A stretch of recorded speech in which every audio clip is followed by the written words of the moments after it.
मंच से अथर्व भारत को लेकर आज का कार्यक्रम कई मायनों में महत्वपूर्ण है। इस संगठन के माध्यम से देश और दुनिया का ध्यान आकृष्ट करने के अनेक प्रयास किए गए हैं।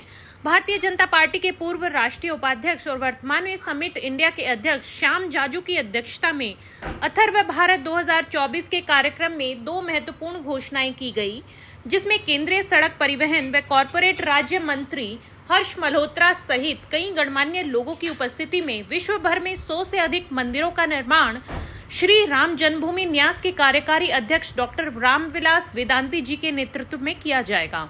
और साथ ही नमस्ते समिट इंडिया के तहत लगभग 1 दर्जन देशों में इस अभियान की शुरुआत होगी, जिसके तहत शिक्षा, स्वास्थ्य सेवा से जुड़े हुए संस्थाओं को लेकर नमस्ते समिट इंडिया के कार्यक्रम का आयोजन किया जाएगा, जिसका नेतृत्व देश के पूर्व केंद्रीय मंत्री और पंजाब के प्रदेश भाजपा अध्यक्ष रहे वर्तमान में राष्ट्रीय अनुसूचित जाति के अध्यक्ष श्री विजय सापला करेंगे, जिनको इस अभियान का अंतर्राष्ट्रीय अध्यक्ष पहले ही निहित किया जा चुका है।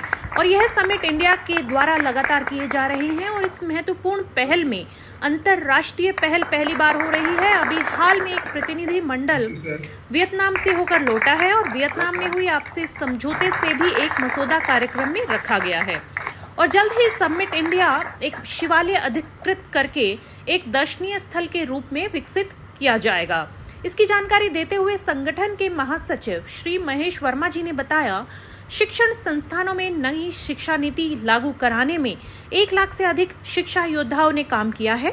इसको लेकर विश्व विख्यात वसुधैव कुटुंबकम कार्यक्रम का आयोजन करना और देश विदेश की 300 से अधिक पत्र पत्रिकाओं में इसकी खबर छापना यह स्पष्ट करता है कि श्रद्धेय श्री श्याम जाजू जी के नेतृत्व का प्रभाव कितना व्यापक है।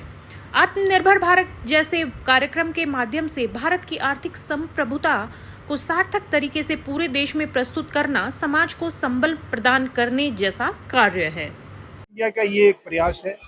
तीसरा कि हम जो भी यहाँ पे आप देख रहे हैं, जिस तरह के डिग्नेटरीज हैं, जिस तरह के लोगों की उपस्थिति है, ये सब वो लोग हैं जो देश के चुनिंदा लोगों में से हैं, जो अपने अपने क्षेत्र में बहुत ही ज़्यादा कामयाब लोग हैं।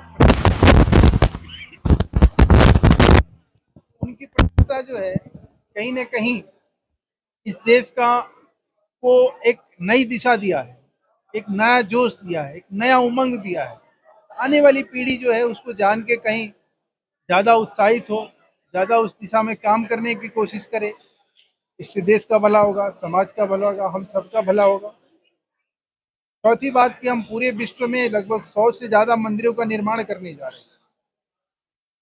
10 से ज़्यादा ऐसे देश हैं जहाँ पे भारत की उपस्थिति के माध्यम से हम अपने व्यवसायी, अपनी सेवा, अपनी शिक्षा, अपने स्वास्थ्य को जोड़ने का काम करने की दिशा में हम पहल कर रहे हैं। उस अभियान को समिट इंडिया अथर्व भारत के इस माध्यम से कहीं बताने और जताने की कोशिश किया है।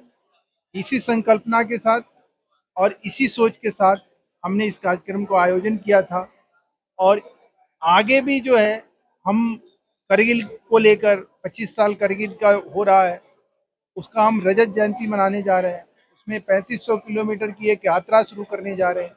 इसी प्रकार से हर एक चैप्टर में, भारत के हर एक राज्य में चैप्टर का हमारा निर्माण हो चुका है, जहाँ के अध्यक्ष जिनके नेतृत्व में हम ये सब काम करने जा रहे हैं। तो ये सब चीज़ें हैं, इन सब चीज़ों का जो एक महत्व बढ़ाता है देश का, समाज का, हम सबका, हम भारतीयों का, वही एक हमारा ध्येय है, वही उद्देश्य है। उसी उद्देश्य को लेकर हमने इसका कार्यक्रम का आयोजन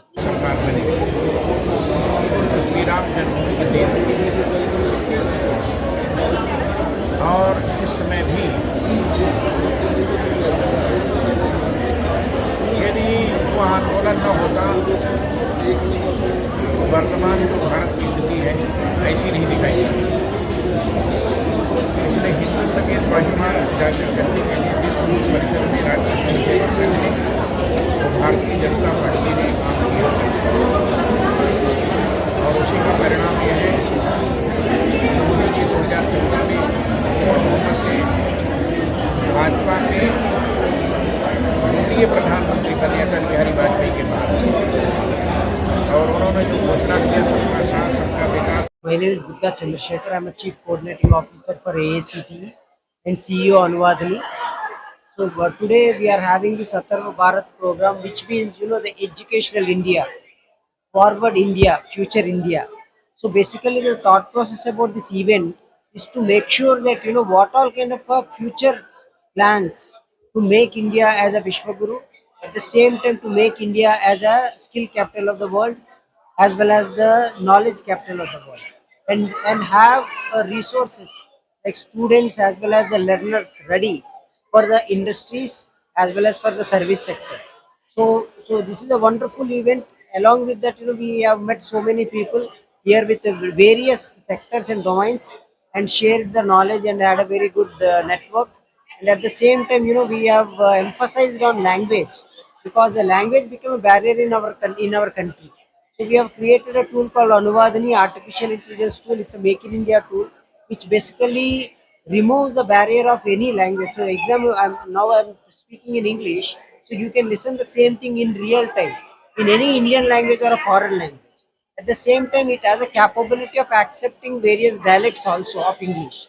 So it has so many extraordinary things which we were discussed, and we were discussed about how Indian government is doing skilling, reskilling, upskilling. At the same time, how the patenting system is improved in our country, because as you know, most of the patents are with the Chinese as well as with Americans. So how we as an Indians, we can take it forward. And I'm so happy to share that the 1.2% before Honorable Prime Minister, become a Prime Minister of this country. So now we have 16% of the patents are getting registered in our country itself. That too are international patents. What it means is, if you patent it in our country, it is applicable for the entire globe. So extraordinary patenting system, innovation systems, as well as the communication technologies like the 4G world, 5G, now 6G, 7G is also coming up. So all this was discussed in this event. At the same time, how we can implement, what is futuristic technologies like AR, VR, MVR, how it can be utilized for the educational purpose, how we can make adaptive and personalized learning management systems for our students in the school as well as in the higher education. So lots of discussions and knowledge sharing sessions are happening. And I'm so happy to see that not only that one person came here to share the knowledge on the senior citizens care, which is very very important, because how we care our children. I think it is very important to have a care for the senior citizens. So I'm so happy to hear that we are not only taking this only from the education point of view. This is about the humanity also. I thank all the organizers and Summit India for organizing such a wonderful event. Thank you very much.